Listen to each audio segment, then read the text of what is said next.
Good afternoon. Good morning. You too.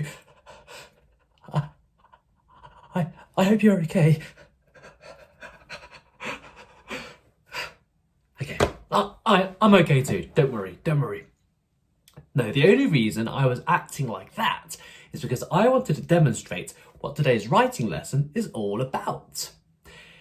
And it's all about body language and facial expression. So just then, you saw that I was using both my body and my face to convey an emotion. But what emotion was that? Yes, I was scared. Now, authors are always writing about body language and facial expressions. Roald Dahl, in fact, did it in chapter 7 of Fantastic Mr. Fox. He said that Bean's face went purple. Why did Bean's face turn purple? Well done. He was angry. In fact, his face turned purple with rage. So authors will talk about facial expressions and body language, and then the reader, that's us, we use our superpower called inference. We use inference to work out what the characters are feeling. Now, the exact opposite of inference is show, not tell. Or at least that's what I like to call it. Show, not tell. We show the reader how a character is feeling. We don't tell the reader how the character is feeling. So today, year 2, you are absolutely banned. You are not allowed to write, he was happy. She felt sad. He was angry. Because, well, that's boring. That's boring. That's not interesting. That is not what a reader wants to see inside a book. No. What we're going to do instead is we're going to paint a very vivid picture of how the character is feeling.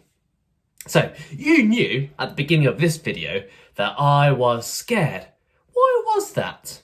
What was my body doing? Well, I had hunched shoulders. I was biting my nails. My voice was trembling. And my eyes were darting backwards and forwards. That's fear. What would I do if I was excited? I'm so excited. What's my body doing? What's my face doing?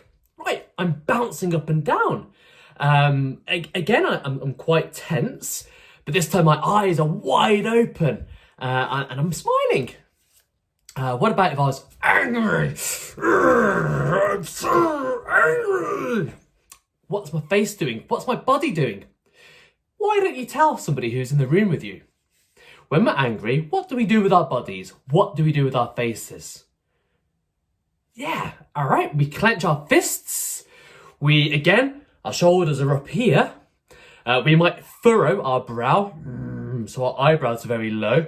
We might clench our teeth. We might growl or roar. And perhaps, like Bean, our faces might turn purple or red with rage. Okay, how about another emotion? What would we do, or what would your body do, if you were feeling sad?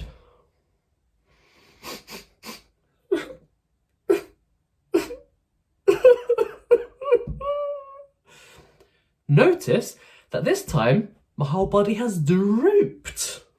My shoulders are really low. My face has drooped.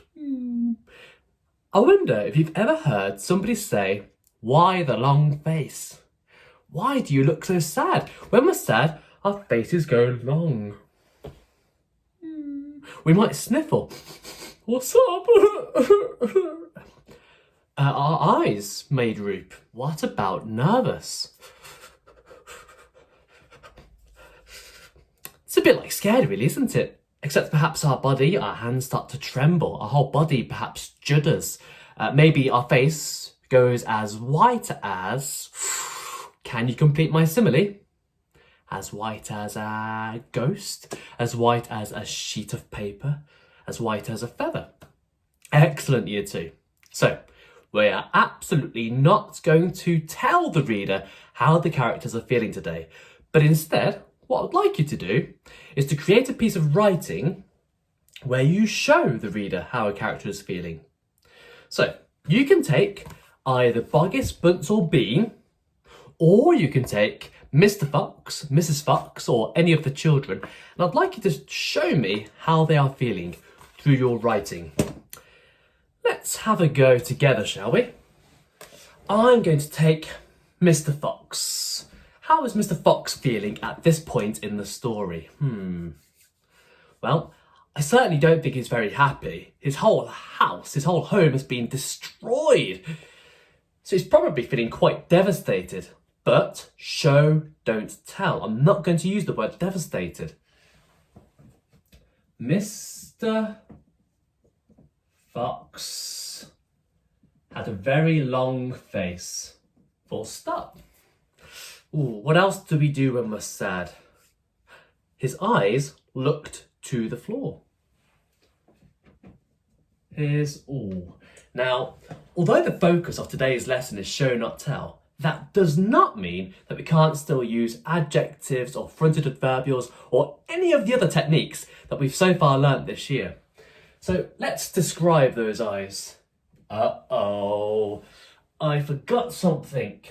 I've used two adjectives, small and brown, but what did I miss between those adjectives? Yes, I missed a comma, because otherwise those two adjectives are going to fight each other. We always separate our adjectives with either a comma or with the word and. Mr. Fox had a very long face. His small, brown eyes were fixed on the floor. Not only is he feeling quite sad right now, but he's also feeling quite afraid. So perhaps his body might be showing fear also. I'm going to use a conjunction here to extend my sentence. I'm going to use the word and. He looked a lot paler than usual, and I think here is a good opportunity for me to use my simile. Almost as white as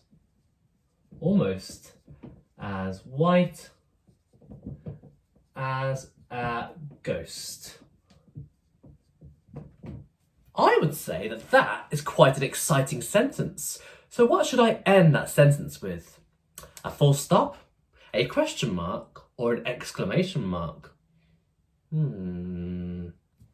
Well done, year two. Exciting sentences end with exclamation marks.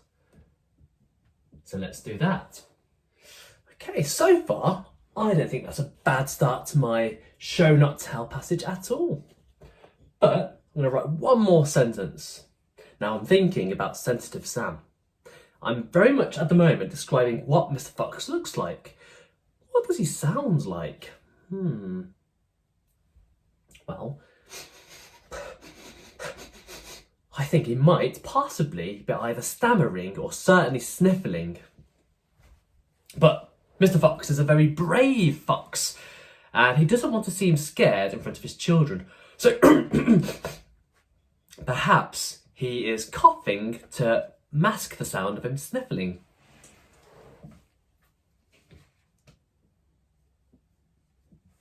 He coughed. Ooh. How did he cough? Let's not just use a verb, let's use an adverb too. Let's describe the verb. How did he cough? Can you think of an ly word I could use here? He coughed loudly. It's not a bad idea. Okay, there is my example of show, not tell. What I would like you to do is exactly the same. You can take Mr. Fox and by all means magpie some of my ideas, or take any of the other characters in Roald Dahl's brilliant book and create an example of show, not tell.